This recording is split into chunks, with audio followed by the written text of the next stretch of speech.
Now look at Broadcom again. Those shares are higher by about 4% still. Revenue outlook coming in above analyst estimates. CEO giving some bullish comments in the press release. Joining us now is Stacy Rasgon. He is a senior analyst at Bernstein, has an outperform rating on the stock. And Stacy, it continues to outperform. AI revenue, 12.2 billion, up quite a bit here. Is that what folks are excited about? I think it's two things. One is the quarterly revenues, the semis beat, it looks like it was AI. If they said 12.2 for the year, it means roughly 3.7 for the quarter. The guide was like 3.5-ish. So the AI performance in the quarter beat. I also think on the guide, even though the revenue outlook for fiscal Q1 is roughly in line, investors were expecting them to miss. So they're worried about things like wireless seasonality into Q1 and maybe some potential lumpiness on AI. And so we'll get a little more color on the segments on the call. But as of right now, an in-line-ish revenue, I think, is actually above where investors' expectations were as we headed into the quarter. And I think that's why the stock's up. So we were talking earlier with Mike Santoli about how expensive or not some software names are exposed to AI. How are the chips, how are the semiconductors looking given this very exciting but somewhat volatile year? Yeah, so semi valuations are relatively high. They've been high. It's two things. I think it's the AI names. I think it's also a number of names where like just numbers in general have been going down, like especially in the analog space.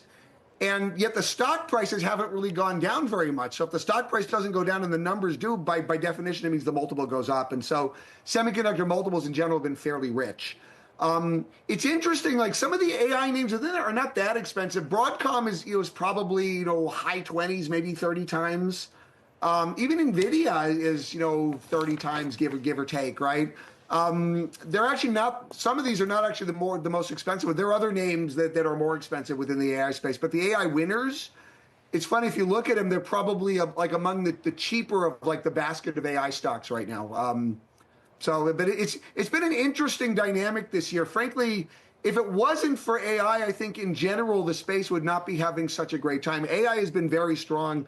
Most of the other end markets broadly in the industry so far this year have not been great. It's really been a single factor driving things mostly as we went through. As we end up the year, we'll see what 2025 brings. Stacey, I'm going to ask you what may be a contrarian question, and it seems like it's coming out of left field. But I was speaking with the founder of a tech company that is absolutely foundational to the generative AI era, if you will, and thus an early indicator of what's happening in the market.